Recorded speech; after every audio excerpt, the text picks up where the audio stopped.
Welcome to the Plant-Centered and Thriving podcast. I'm your host, Ashley Kitchens.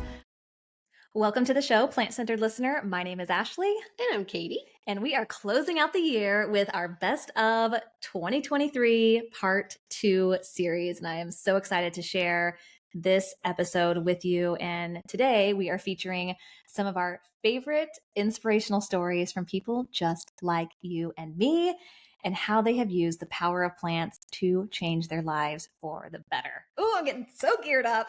Yeah, you're going to get fired up. You're going to cry. You're going to go out and buy all the kale that you see. You're going to be so inspired to incorporate more plants this year. So yes. I'm so excited to share kind of like a condensed version of the best we had to offer this year, because we had some really powerful stories. We really did. We had some wonderful stories from this past year. If you've been thinking about going plant-based, we have a course called Plant-Based in 30 Days, which is just below in the show notes. It is your step-by-step guide to going plant-based. So definitely check that out if you've been thinking about it, or maybe you've tried it and it didn't quite work well. We have that course made specifically for you.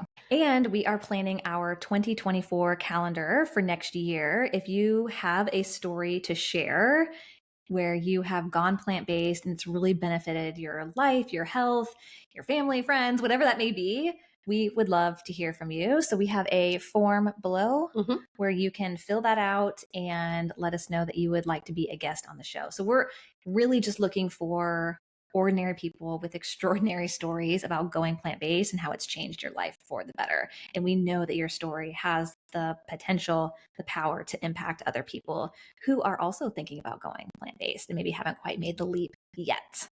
Yes, you do not have to be a professional speaker. You do not have to have been on 10 podcasts before. Nope. We are just looking for inspiration for our listeners. So if you're thinking about, wow, I've made a lot of changes, we want to hear from you. Yeah.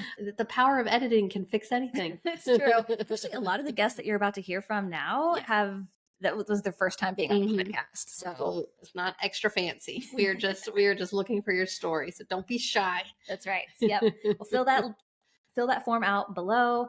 Please enjoy part 2 of our Best of 2023 series. And if you weren't able to listen to part 1 yet, definitely go back and listen to that. And then Katie, I'm really excited because we're opening 2024 with a cool episode talking about how we can live more like a blue zone. That is going to be a really cool episode. Yes. Oh my God, I cannot believe it's 2024 already. I know. Let's dive into these inspirational stories.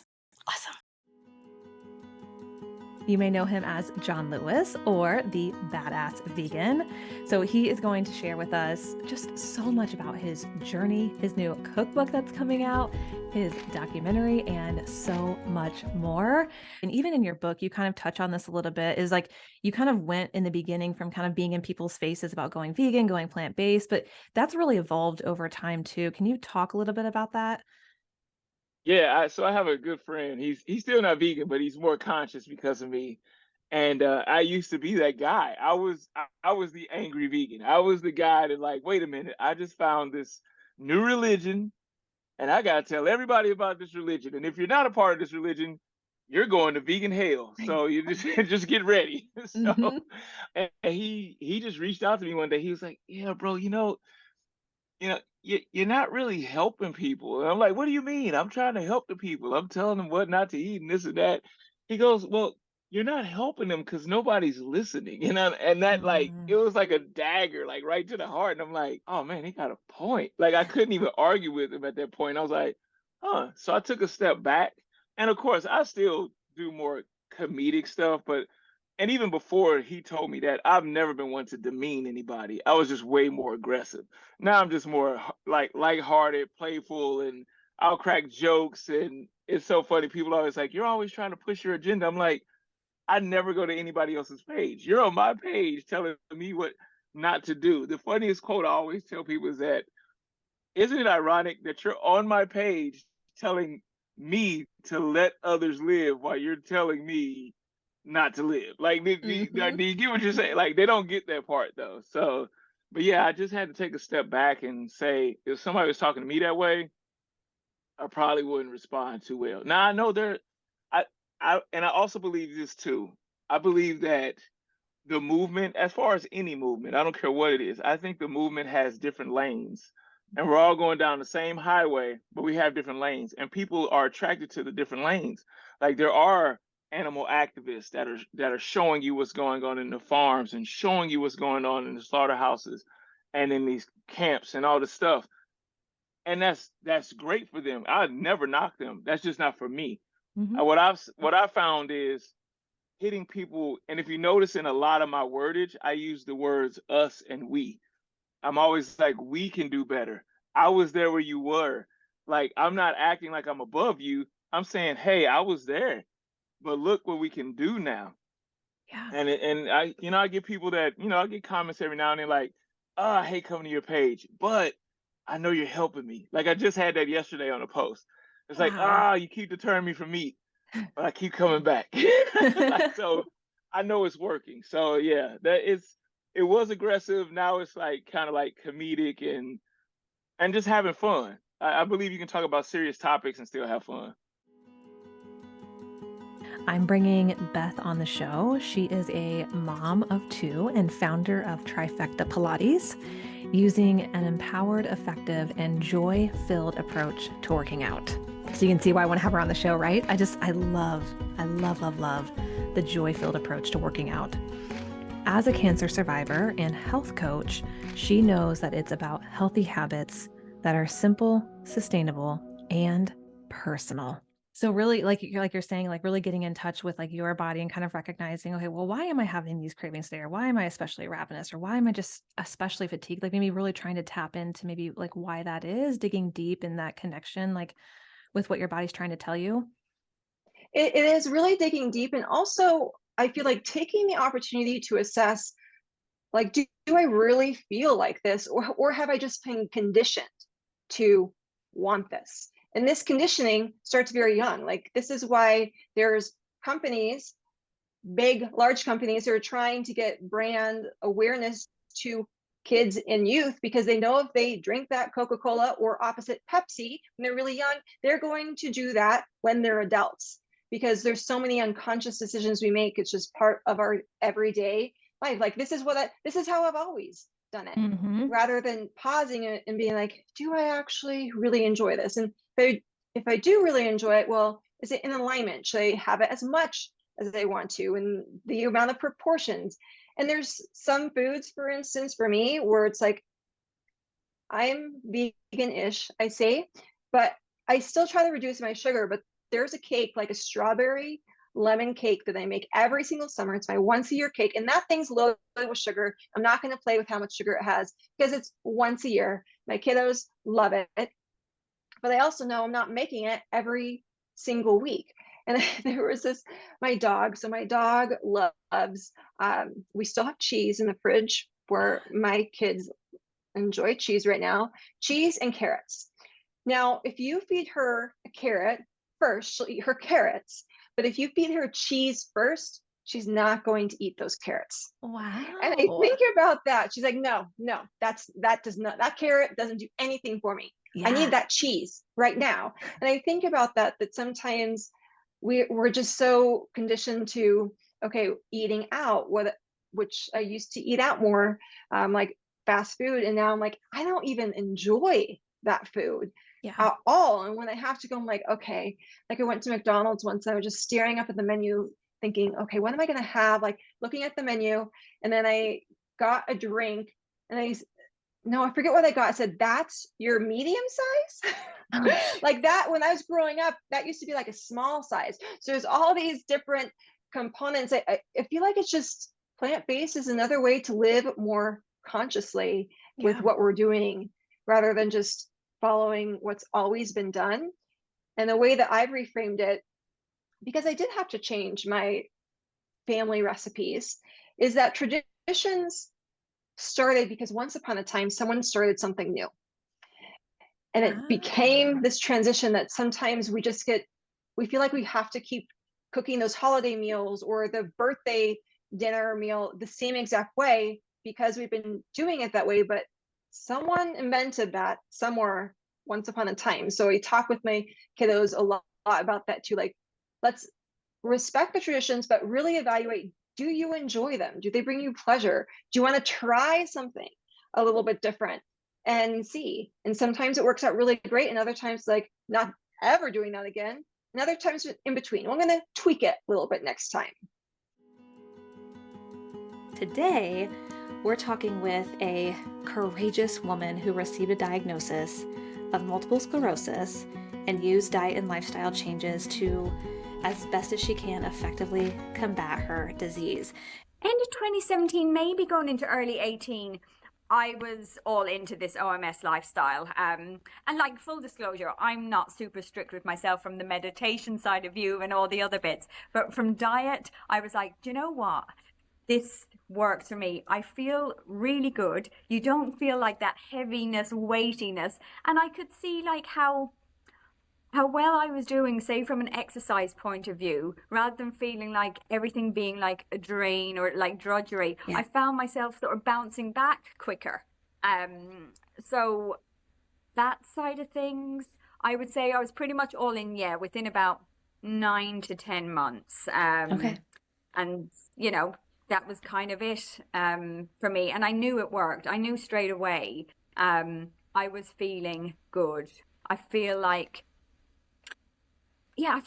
everyone talks about like energy and that side of things, but for me, I really did. You don't get that heaviness. We all get 3 p.m. slumps, but do you know what I mean? It's like I wouldn't feel that like really weightiness after a meal anymore. Do you know what I mean? Yeah. Now I was probably overthinking everything I was eating at the start as well. Do you know what I mean? Like, yep. It's hard to change.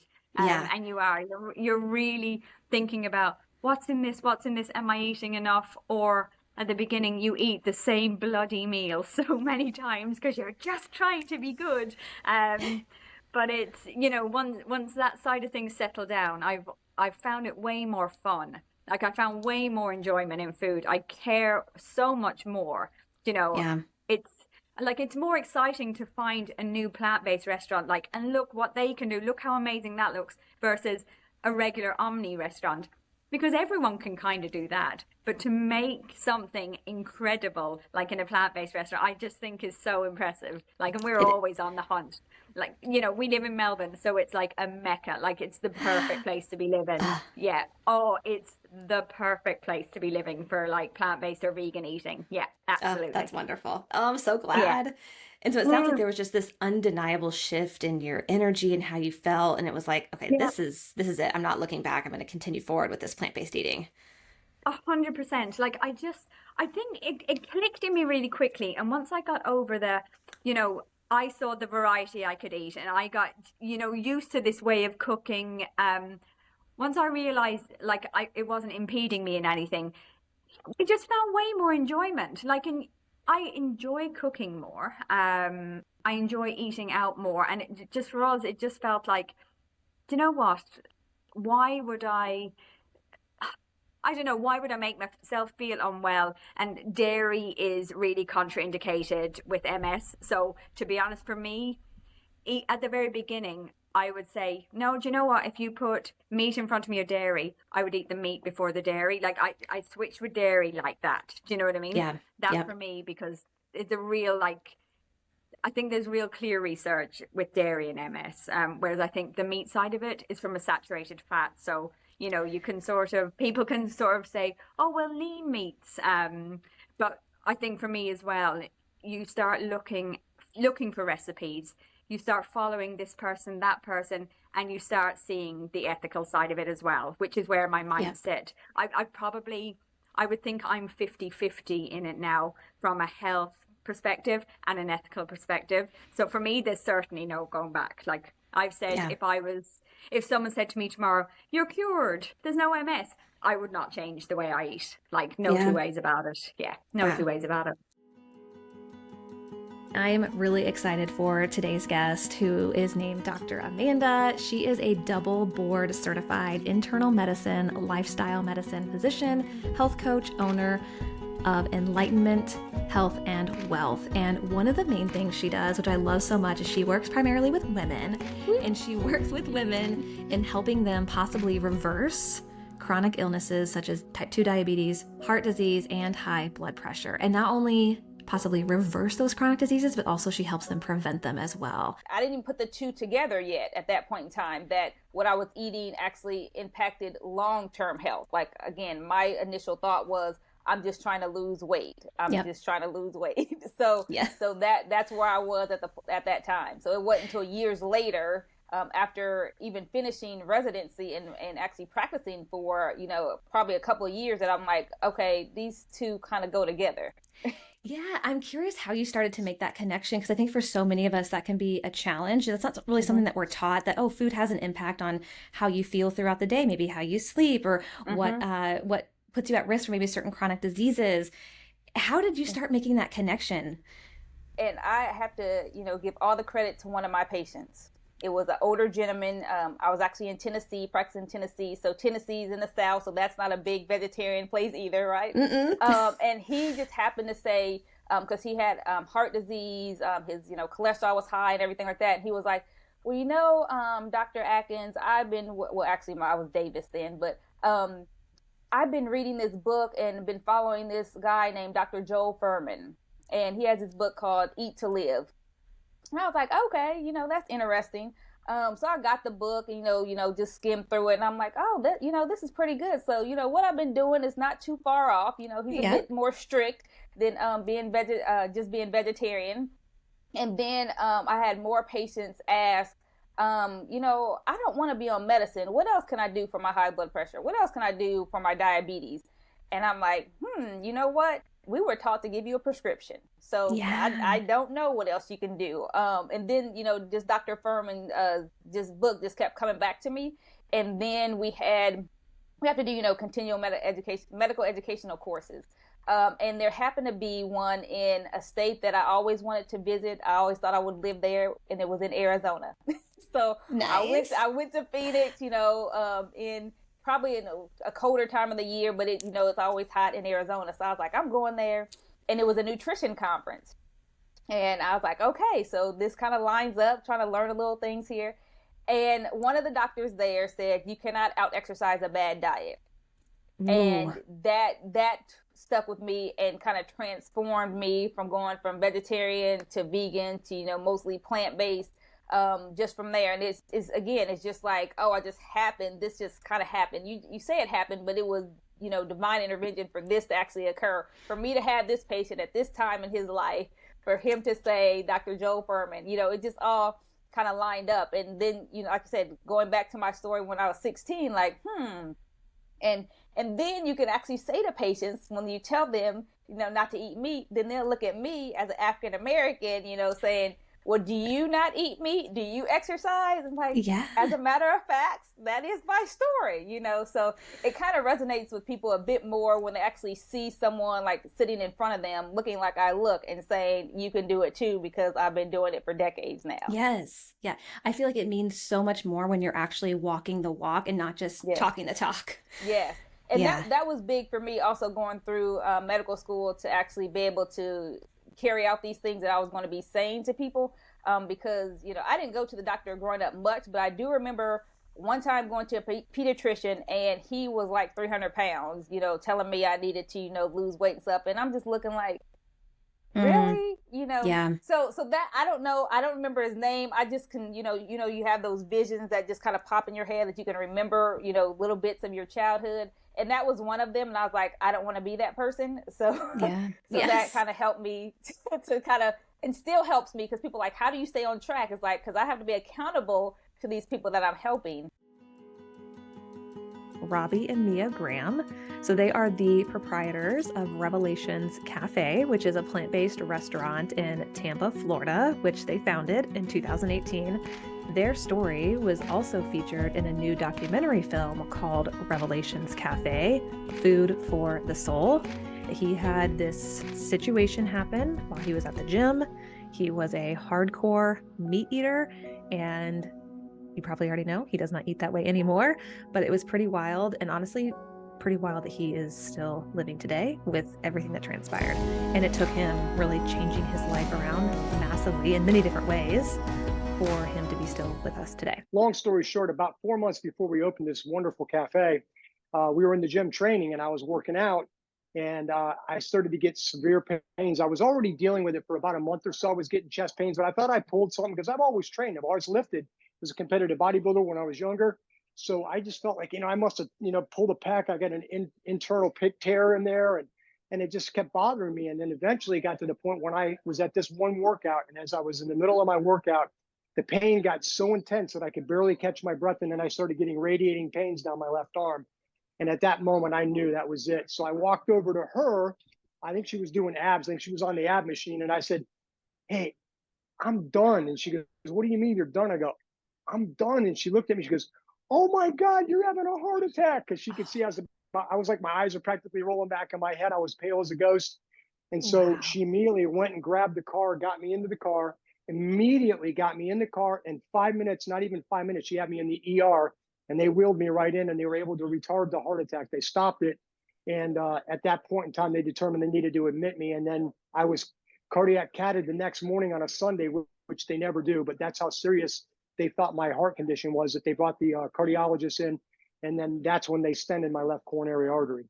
While I'm recovering, I have a brother in the Lord that, is a vegan. And, of course, I used to pick on him a little bit, and I made fun of him as, because you eat like a bird, and real men eat meat, and so because I got something for you, but he says, "You're going to have to take it serious." And I went, "All right." So he sends me Dr. Esselstyn's book, Reverse and Prevent Heart Disease.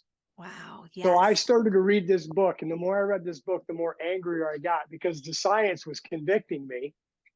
And because of my faith, I read the Bible. When I read the Bible, it convicts my soul. I'm like, man, this is truth here. I really love this. Well, I started reading Esselstyn's book, and I got extremely convicted.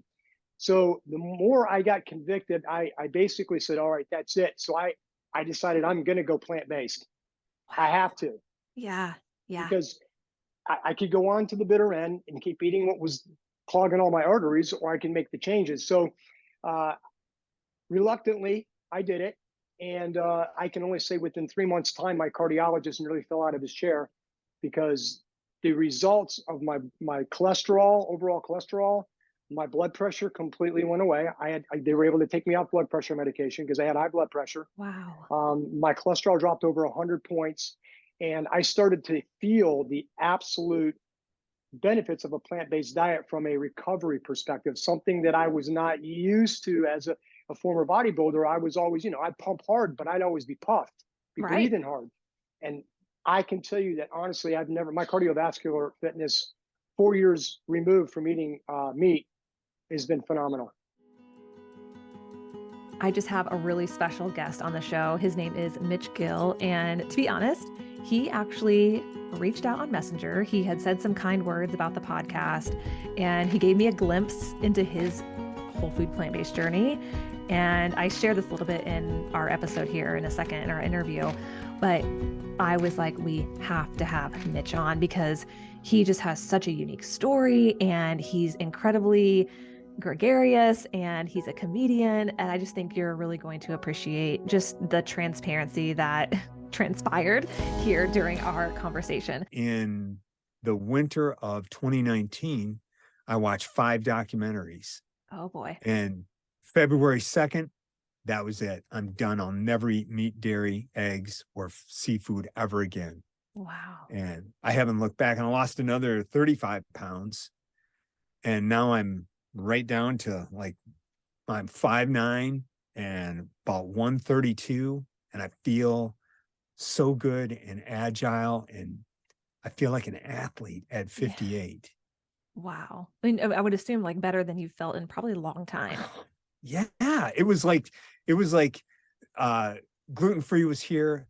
Yeah. Plant-based is here. It's just off the chart. In my opinion, fixes or helps to fix depression and keeps you away from medication, because you have no other alternative other than to be in a good mood. Yeah. On vegetables. Yeah, it's true. Well, especially when you're regular. Who's not happy when they're regular? That's such a great feeling.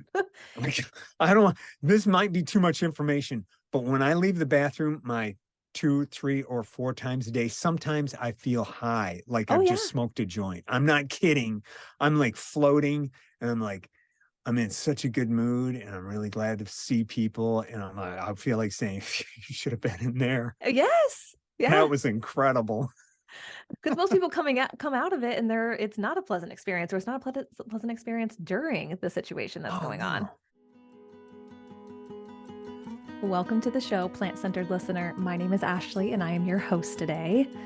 Imagine being diagnosed with a tumor, and in the height of 2020 quarantine, you are searching for answers. You are in pain, you don't feel well, you are truly a shell of yourself, and you're looking for anything. Well, this was Sunny, our guest today, her story, and she shares how after several doctor's visits, she finally found answers. And to her surprise, a lot of these recommendations from these different doctors were very similar. So I was diagnosed with a prolactinoma. It's a benign tumor that's on your pituitary gland, but it causes your pituitary gland to produce prolactin, which is a hormone that the body creates when you're lactating, when you're nursing. I have never been pregnant, so I actually had a partial hysterectomy in my 20s from stage 4 endometriosis. So I don't know if the tumor is related to that, but yes, so that's what the tumor does. It causes your breast to swell. It causes weight gain, lethargy, and sometimes milk production, which I didn't get luckily, but it's pretty common. And they put me on a ton of really terrible medicine. It made me sick for a little while, but then it got better. And so they're MRIing and making sure that it's shrinking. It has shrunk, and I'm allowed to go off the medicine. I moved to London to do my master's degree. And in London, healthiest I've ever been in my life. I was not vegan. I was eating normally, quote unquote, typically, but I was strong. I was healthy. I had tons of energy. And then I moved back to the United States, and I'd say within 6 months, the tumor was back. So American food, perhaps, to blame. I don't know. I also had broken my foot at the time. So I was no longer moving like I did when I lived in London. I would walk miles a day. And I was, doing aerial as well in London. And so I was, in very good shape, broke my foot, whole life kind of crashes in around me. Tumor comes back. They want to put me back on this medicine, but I had such a hard time with that medicine. I didn't want to go back on it. So I saw several doctors. I went to naturopaths and people who specialize in female hormones, all these things. And all of them said, go plant-based. Every single one of them, they said, this is the answer. And I thought, I'm from Texas. And I had been a vegetarian as a child because I do have a love for animals. So I had tried it. But that was the 80s, and there was nothing, no options. And my whole family didn't support me, and I was a child. So I ended up malnourished because they would just make, chicken and gravy and biscuits and stuff, and I would starve. Sounds all right. So I quit being a vegetarian as a child. So I knew that I could do it, but I'd never done vegan. But I was already dairy-free because I'm lactose intolerant since moving back to London, or from London. No problem with milk in London, but as soon as I moved back, I started having trouble with milk. So I'd already gone dairy-free. I was kind of, at the cusp. It's like, okay, it's basically just going vegetarian again because I've already cut out dairy.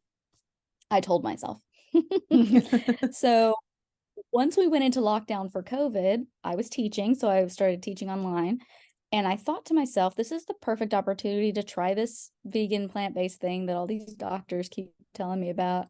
For the 2 weeks that were locked down. And then if my symptoms go away from the tumor, then I'll know they were right, but I doubt they will. I don't, this isn't going to help. I was telling myself, instead, after even maybe a week, my symptoms started reducing. And after the 2 weeks of being like very strict vegan during lockdown, I thought, I don't want to stop, and we're still locked down. The lockdown kept getting extended, and I thought I'll just keep going until we're back, because as soon as we're back on campus, everyone's gonna have donuts everywhere and all these things.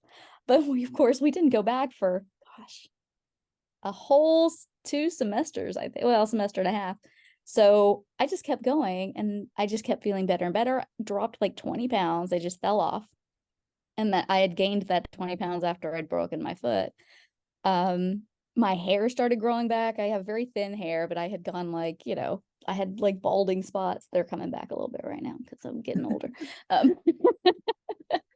But my skin improved. It was remarkable. I'd never go back now. So Yep. I went vegan kind of as an experiment and loved it. All my symptoms were gone. Now I have 0 symptoms of this tumor. They still check me regularly to make sure it doesn't come back. At the moment, it's great. Dr. Sarah Kashdan, she is a registered naturopathic doctor, and she's a NCCAOM diplomat of acupuncture with additional degrees in environmental health and toxicology. Wow, big old brain. Incredible. So Dr. Kashdan is unique in that she has degrees in both naturopathic medicine and Chinese medicine and acupuncture. And she brings such a unique perspective to this conversation. One, because she's an athlete, and also because she has this background in medicine. So I think similar to you, I grew up on a lot of meat. Yep. A lot of meat, a lot of butter, a lot of lard, all that gross stuff. I was never really a big meat eater. I just did it because that's what my family fed me. It's a lot in my heritage. And over the years, I kind of just on my own started to eat a little bit less. I just didn't really like it. Lactose intolerant anyways. I didn't eat dairy for a long time. But it wasn't until 2012, that whole year, I actually started to get really sick. I was teaching yoga full time during that year, and I thought that, maybe it's just I was teaching too much and moving around too much. I was losing a bunch of weight. I felt kind of weird. People thought I had an eating disorder, and I was like, no. So I went to a bunch of different doctors, and I was like, I don't feel good. I'm losing weight. Things are weird. And they just told me it was in my head. There's nothing wrong with me. Yeah. As it goes. And it turns out that later in that year, I got diagnosed with ovarian cancer. And I was like, oh, no. Wow. Yeah, so I got diagnosed pretty young. And, a lot of my healing was a lot of dietary changes. I did end up having surgery to have that one ovary removed. I refused radiation and chemo. And during that time, I was introduced to acupuncture for pain management, and then kind of started to dabble in, the naturopathic world, which is, where I exist now as a physician, and really just went from what I was eating before, and I just went strict vegan. And when I say vegan, I mean vegan. Like, we're talking fruits and veggies. Like, that's it. Like smoothies and, juices. I went hard. And I've been in really good health ever since. I've recovered. I feel good. I've never had a recurrence. And I would never go back. Wow. Because when you started experiencing symptoms, you were like in your late 20s at that point. Late 20s. Yeah, I was young. For it. Mm-hmm. Yeah. Well, how did veganism come about? So, the vegan aspect of it is, I've always loved animals. I actually wanted to be a veterinarian. I didn't want to be a human doctor, but this is just where life took me. I never felt right eating animals. It never felt spiritually good to me. For me, it was just a really natural transition of, changing my diet for health reasons, but then continuing on because I do love animals so much. Mm-hmm. Yeah. It sounds like it was really aligned, and I'm sure even more as you got more into practicing yoga. I'm sure that just it was very cohesive. For sure. That just kind of like compassionate living, and I know for some people compassion exists in a lot of different ways, but for me, just in my heart, I can't do it. Yep. I just can't do it. Sometimes I think about, well, if I had different health issues, would I change my diet? I don't know. But I feel really aligned with, not only just eating plant-based, but also, spiritually feeling grounded in my decision to be vegan. Wow. And it's been since then. So, 10 plus years. Mm-hmm. That's incredible. And were you practicing as a physician yet at that time too, when you were going through all that? No, this was before I went to medical school. And this is sort of what led me to medical school, because I didn't want anyone to go through the experience that I did, feeling really disempowered and not listened to, and especially as a female. So I wanted to go to school and do it differently, and that's what I do. I do it very differently now. So today I'm interviewing Fred Ford. He is an author, a speaker, and a life coach. Actually, if you're familiar with the movie The Secret, who is Bob Proctor, was a part of The Secret, Fred Ford actually trained with Bob Proctor, and now Fred helps other people achieve improved health and reach their ideal weight through a coaching program called Think and Grow Thin. I came home one day. I actually watched a video from a guy named Dr. Neil Barnard. And Dr. Barnard said in this particular speech, talking about how the whole food plant-based diet will help reverse heart disease. And here I was, 61 years old, 350 pounds with heart disease in my family. If I wasn't a candidate for a heart attack, I don't know who was. Yeah. And Dr. Barnard said, the scary thing about heart disease is that for many people, the first time they find out they have it is when they die of a heart attack. I came home and I said to my wife, I want to try a whole food, plant-based eating plan. She said, okay. We've been on that plan ever since. Oh my gosh. Ever since. Wow. I have not looked back. I have consistently lost weight. I've consistently changed. Even within the vegan community, there are differences about should you be eating this or that, you know. Yep. And I've listened to all of it and I've adopted and I've changed as I went. But that's basically the history of how I came to a whole food plant-based eating.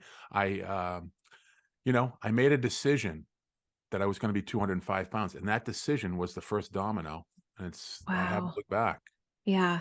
And you put it out there and then a week later, it's kind of just, it's standing right there in front of you.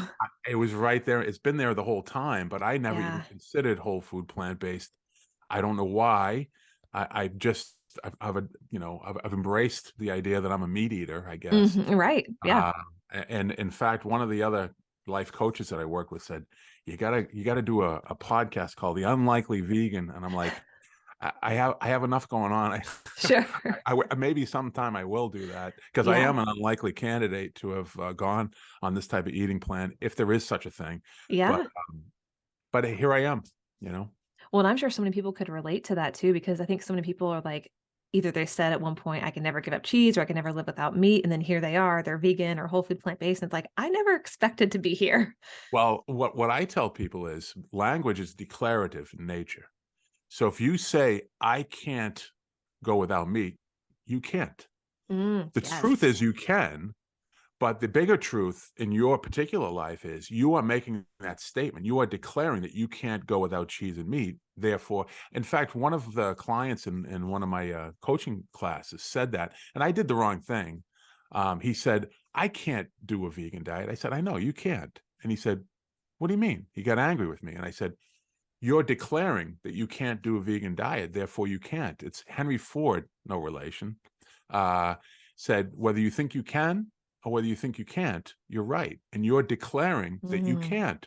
So you can't until you embrace the thought that that is a possibility and you can do it if you decide to do it and use this and see what happens, which is what I did.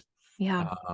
If you would have known me, anyone who knows me, and I said, if I were to tell you, buy Fred a gift certificate to his favorite restaurant, and you gave it to 50 people who know me, every one of them, with maybe minor exceptions, would give me a gift certificate to Teller's Chop House, which is my favorite steakhouse of all time. Yep. And they know that I was a meat eater. I no longer am. And, no one's it's been a crazy but a very fulfilling journey.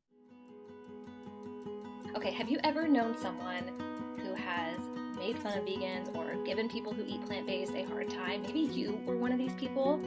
Well, today I am talking to someone who that used to be her. Exactly, to a T. She used to give vegans, plant-based eaters a hard time. She couldn't understand why you would eat that way. And it's amazing how we can completely change our tunes and turn a 180. And when we think, I could never go plant-based, or I could never give up meat, or I could never give up cheese, all of a sudden we're on the other side of that. And that is who I'm talking to today, Delaney Fisher. And she's actually a professional podcaster. She's also a serial entrepreneur and a vegan advocate. We are very grateful to be a stepping stone, because I feel like that is what it takes, especially when you're starting to talk about it more. It is scary. And especially when you had different viewpoints, way back when, which I feel like most people listening can relate to that as well. It's like, I used to say I could never give up cheese, or I used to maybe make fun of that vegan that I would go out to eat with or whatever. Like, I feel like most of us can relate to that at some level. Oh, totally. I mean, I was straight up mean to the only vegan person I knew. Like, I didn't realize I was being mean. I thought I was just being like joking and funny. But like, I was rude, you know? And I didn't. And then it's so interesting how life teaches you lessons, because now I get those same comments directed at me. I was like, oh my gosh, I really owe this person an apology, because now I know what this feels like on the receiving end, and it is not cool. Yep. But I've been that person when people come at me with all kinds of stuff, I was like, look, I get it. I said those exact same things. I know exactly how you feel. I've been there. I was eating meat and dairy for 28 plus years of my life. Yep. I got you. I get it. Have you received much pushback? I mean, in addition to people like asking questions or anything like that, but yeah, I think more in social situations where it's like, okay, like more for me, whatever, that kind of stuff. I'm like, okay, cool. I didn't say anything. Or I hate that I don't know, that phrase or even stereotype where it's like, oh, if you don't know somebody's vegan, don't worry because they'll tell you, kind of thing. I'm sorry. Y'all come at me when I'm at a party. You guys come to me and ask questions. I do not bring it up. I don't like bringing it up because I don't like talking about it when I'm the only one in the room. So I'm never going to bring that shit up. Oh, I don't know if I can swear. Sorry, Ashley. Yeah, you can. Okay. And so when they're like, oh yeah, they're going to talk to you about it, I don't like that because it's not true. It's not true to my experience anyway. But you know what's so funny is I was getting a lot of questions and a little bit of pushback from family. And one of my family members, when I first said, hey, I'm going vegan, I truly felt like I was coming out with a really huge secret. Like, just so you know, I've been vegan for many months and like, this is what I do now, kind of a thing. And this parent of mine was like, why are you doing that? Well, like, don't ruin everybody else's meal by telling us anything about it, right? Guess what? That's my dad, and he is now the biggest vegan I have ever met in my life. Yes, my dad and my stepmom both went vegan, I think maybe a year or so after I did. Not because of me, but because of just other things that they were looking into. Maybe I introduced the idea a little bit. But they actually listened to one of my podcast episodes with Preacher Lawson, who's a hilarious comedian. I'm going to see him on Friday. I love him. He's the best. He's so great. Yeah. And he was talking about how he went vegan and how Ed Winters, Earthling Ed, was a huge inspiration for him. Who I'm so excited I'm going to be interviewing soon, and I cannot wait. Oh my gosh. Excited. Yes. But so my parents tuned into that episode. They ended up watching Earthlings together, and like within 48 hours they were vegan. And so it's very funny to see like the people that were giving me some of the most pushback are actually like more vegan and outspoken than I am. Like they are more passionate about it. Yes. So that has been a very cool snowball effect to see. Nobody else in my family or anything is vegan, but two of my parents, made that decision, and the results that they have had have been mind-blowing. I mean, everything from being able to like go off cholesterol and blood pressure medication, sleeping better, joint pain. My stepmom had horrible allergies like every day, all times of the year. Has no allergies anymore. Zero. Wow. Doesn't even have them. Like we went to there's a place called the Gentle Barn in Santa Clarita. I love that place. And we went there. She's like, oh my gosh, I forgot my allergy medication. I'm gonna be a mess. Just nothing. No reaction. They were so excited. They told me that they got one of their checkups from their doctor. They took like their blood and looked at all their levels. And they told my parents, like, you guys have the insides of if you were 30-something-year-olds. And they're 50s and 60s. Like, whatever you're doing, keep doing. Because internally, you're like 30 years old. Wow. Like, that's crazy, right? Like, that's crazy to think that a doctor is telling you that you are adding so many years to your life because of whatever changes that you have made. Yep. Yeah. Yeah, because Delaney, I mean, when you get old, you're supposed to have high cholesterol. You're supposed to have high blood pressure. You're supposed to be this sickly person. Yes. No, it doesn't have to be that way. Yes, exactly. And like, we've been all shocked by that because I didn't even realize like what that could do for somebody, close, to 60 years old. Right. With that lifestyle change. Like, oh gosh, well, you got like 5 decades worth of stuff. I wonder if it will do like some of the same, kind of reversing that maybe it did for me. And it did. And we were all blown away. I mean, they are so passionate about it. And I think it is because they made that decision in more like a midlife age range. Yeah. And I am so grateful because I'm like, I'm going to have my parents longer on the planet. Oh my gosh. it's not just a diet. Like Yeah. it's your life. Yeah, absolutely. And not only are you going to have them around longer, but they're probably going to feel better than if they were to continue going up on their statins, going up on their high blood pressure medication, probably adding more, medication to the list. Like, Yes. what a difference in their quality of life.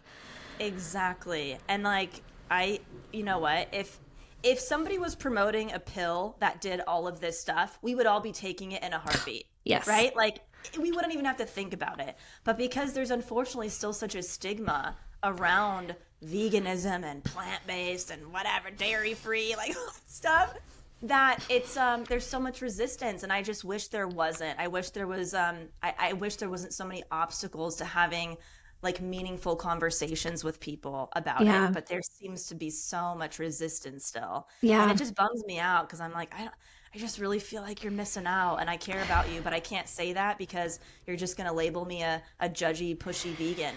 Right. You know? Yeah.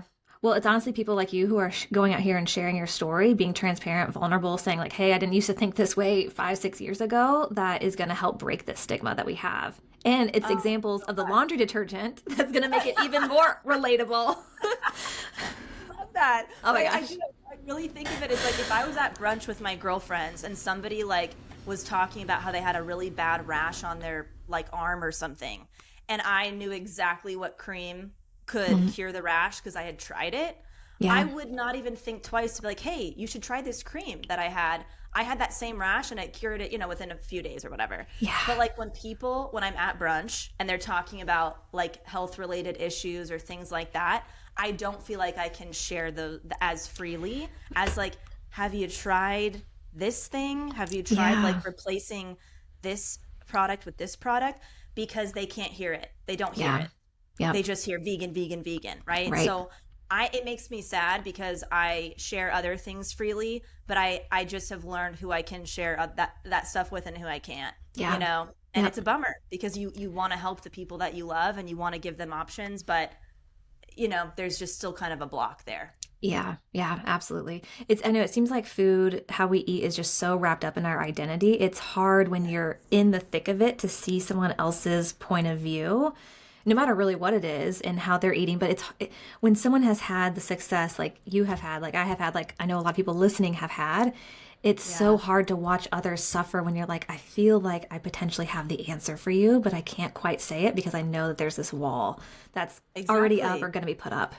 Yeah. Exactly. And it's almost like, okay, how uncomfortable do I feel like being today? If Yeah. I have to be super uncomfortable to bring this up, sometimes I will, depending, like if it's a family member or something, if it's a parent, I'll bring it up. Yeah. But if it's, a friend or an acquaintance, I'm like, I'm just not willing to be this uncomfortable for what I know is about to happen. It's just, I just have to kind of sit here quietly and bite my tongue a little bit. Yep. And, it's unfortunate because I really wish somebody would have been able to get through to me as early as possible. Oh, like I really wish, instead of being rude to like my first vegan friend in college, I really wish that she would have been able to like have a conversation with me and maybe open me up a little bit, but I wasn't willing to hear it. I wouldn't have been receptive to it. And so I also think of that as like, I know that I would have wanted somebody kind of in my corner in that way. Am I willing to be that person for other people? And like the honest answer is sometimes, and sometimes not, because sometimes I just feel like I got to protect my own energy and like mental health around the topic. Today, I have an incredible guest with me. Her name is Kate. She hails from Australia, which I didn't know when we were recording, and we talk about that a little bit later in our conversation. One thing that we talk about today, and if this is something that you struggle with, it was really, really helpful. We talk about 10 tips to make adopting a plant-based lifestyle easy. I know sometimes it can feel like a struggle or a hurdle, or like, am I doing everything, quote, right? These 10 tips are really, really beneficial. Kate also takes it a step further, and she is very transparent about talking about how not to be angry when you're vegan or you're plant-based. We live in a non-vegan world, and so sometimes it can be really challenging when family members or close friends just don't quite understand, and heck, even strangers sometimes. And so she just shares her wisdom there, and I really appreciate it. Well, I know that you've been in the fitness space for a really long time, so I'm curious, when you made that transition from vegetarian to vegan, if you noticed anything in your body composition, in your recovery, your training, anything like that. Great question. I will share, I was in a very male dominant bro science type of a gym, and I was already the weird one for being vegetarian, but they couldn't dispute that I was fit and healthy and never off work. And when I announced that I'm now going vegan, one of the trainers, who's very science-based and I do respect, he was like, well, goodbye lean muscle mass. And and at that point I had decided that it wasn't about vanity and how I looked. If I chucked on a bit of fat and lost a bit of muscle, that was okay. It was worth it for the animals. And in fact, really nothing changed. I maybe got a little bit stronger. I didn't lose muscle. I didn't put on fat. Like so many people come to realize, the food was so much better. I'd been, quite kind of, I guess, basic with my lack of diversity with my vegetarian diet. And I tried so much more with the vegan approach. So only good things happened. I love hearing that. That is so amazing. That you got a little bit stronger, your composition didn't really change much, and that you were, I'm assuming, feeling really great too, because you were eating more variety and kind of stepping outside what you'd eaten maybe for a long time.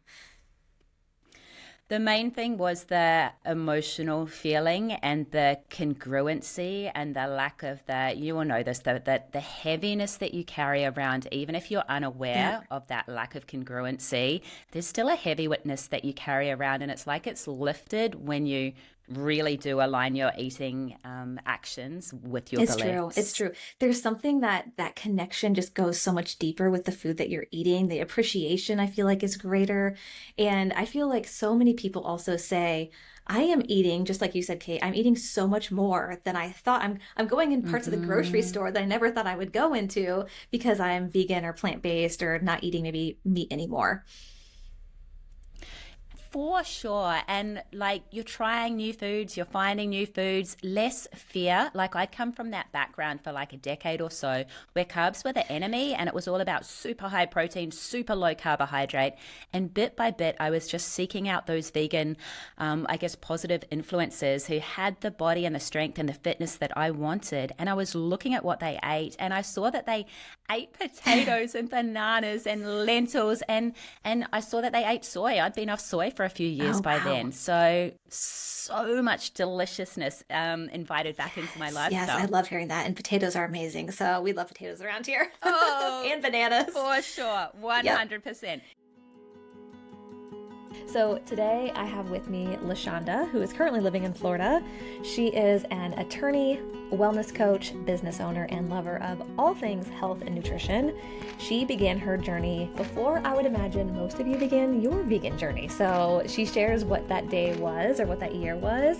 And then in 2013, as an outlet for grief after losing her grandmother, she created a Facebook group and started sharing some of her own journey. And then one day, I remember it was right after 4th of July, I was visiting my parents, and I was the only one at home, didn't feel like cooking, and decided to go out and grab, some chicken or something, right? I remember it was chicken wings. I never ate chicken wings, but for some reason, I grabbed them.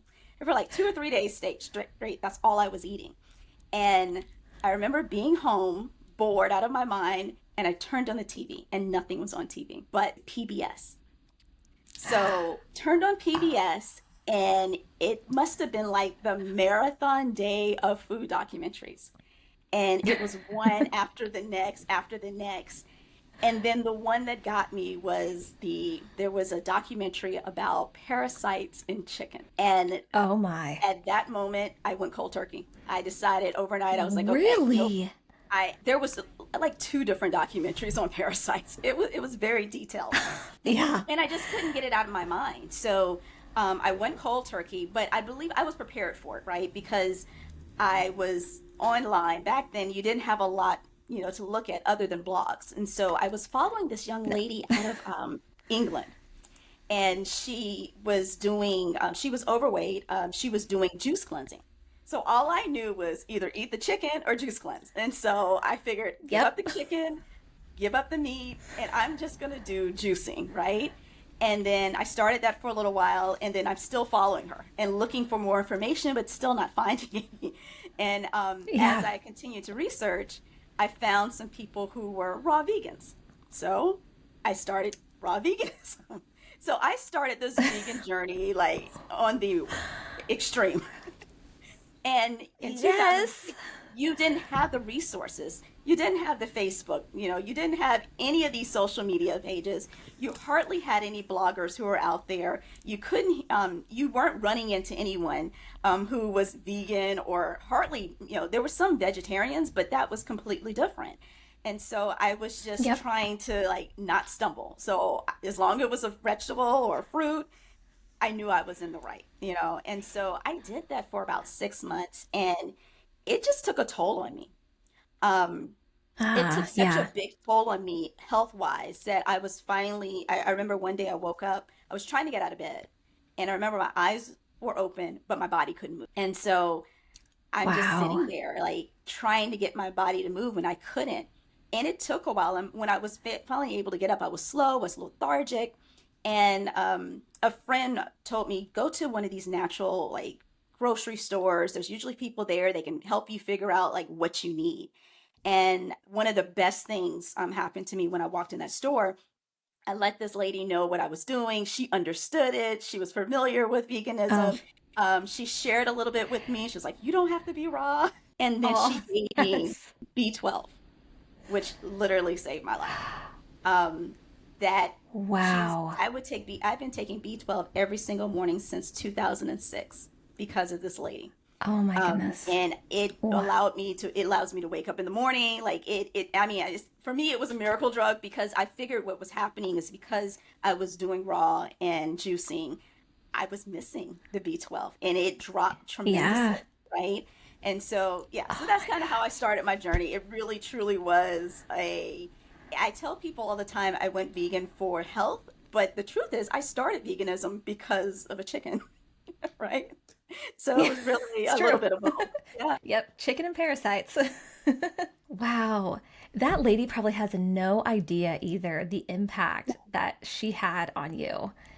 I mean, oh my goodness. And what it did, it allowed me to understand that, look, even though I couldn't find the resources online, I could look in the community for those resources. And that opened up the door for me. So at the time I was living in Atlanta, which there's a lot of vegan restaurants. There were a lot of vegan restaurants back then.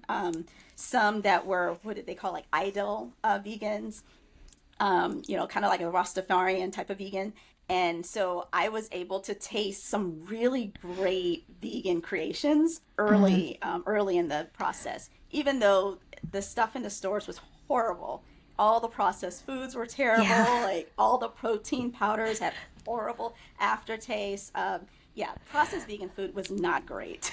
Yeah, no, not back in 2006, that's for sure. I mean, okay, and I think Facebook, I don't know if it had been invented yet, or it was like just becoming starting to come around. Yeah. Okay. So like technology and having like resources or information at your fingertips back then was so much more challenging to find, whether it was like you said, like through a blog or through a forum where you're reading like post after post. I mean, sometimes, you had to go to your like library or encyclopedia to find something. So I remember that. This is why we talk about supplementing with vitamin B12 all the time, because when you're eating a plant-forward diet, our modern farming practices and just the way we sanitize our produce nowadays, vitamin B12 isn't as of a reliable source from the foods that we eat compared to like many years ago. And so I'm so glad that you found that, LaShonda. Oh my goodness. Yeah, it's and it's amazing because the days that I did not take it, now during that time I was studying for the bar exam. So I didn't have a choice but to be able to be awake and alert. Like it was really a challenging time. But the liquid B12 every morning, it was like, I guess, I don't drink coffee. So I guess I look at it kind of like it was kind of like my coffee in the morning, but it sustained me throughout the day. And if I didn't take it, then I went right back to that lethargic state. And so, I make sure I have a few bottles with me when I travel. Like I have it all the time. And I look back at it now and I'm like, wow, I had a lot of challenges in the beginning that should have deterred me. And I would say for the first 4 years, I was very, very diligent with, being 100% compliant, like extremely diligent. I had looked at one of your other podcasts, and you had a young lady on who was talking about PCOS. So I also have PCOS. And part of the reason why I stuck to the diet is because of the PCOS. Because one doctor mentioned at some point in time that I could get to the point where I'm pre-diabetic or diabetic. And I was like, that's unacceptable. Yeah. So I knew I could see the end. And I was like, nope, I'm going to have to stick this thing out because I know that this helps me. All the symptoms, all the issues that come along with that, I had all of them. And the majority of them were just, they had died down because of the diet. Exercise and all that helped too, keeping your stress levels down. But the diet has had the biggest effect overall, especially hormonally. I am very honored today to actually be interviewing a fellow CrossFit athlete, which is really exciting because we talk about a lot of things, which I will get to in just a minute. But not only am I interviewing a fellow CrossFit athlete, but George Matthews, who is on the show today, he is a vegan athlete and he happens to be the captain of the Vegan Strong Plant Built CrossFit team. George is extremely passionate about fitness and the vegan lifestyle, and George is also a helicopter pilot for the United States Coast Guard, which he talks about. And get this, his vegan journey started after a health problem while he was in flight school, and his dream was to always become a pilot in the Coast Guard, and here he was facing this health problem that was going to possibly get him medically disqualified from pursuing his dreams. Around 2008, I was in flight school. My full-time job is a helicopter pilot in the Coast Guard, so it was the only thing I ever wanted to do with my life. I spent my whole, younger life trying to get to that point, and then when I got to flight school, I actually had a lot of problems with sinuses, so I was getting sinus infections constantly, pretty much, and with that, I was always taking antibiotics, just felt like garbage, and at the time, I wasn't really working out much. I maybe drank too much. I didn't sleep well. I didn't really prioritize my health at all, but I was at the point where I was about to get medically disqualified from flight training. And I had a surgery, and then I had to get a second surgery. First they fixed my septum, and then they went in and did some other stuff, and neither of the surgeries really worked. So it was kind of the end of the road, and I finally had a doctor who was like, well, have you tried cutting out dairy?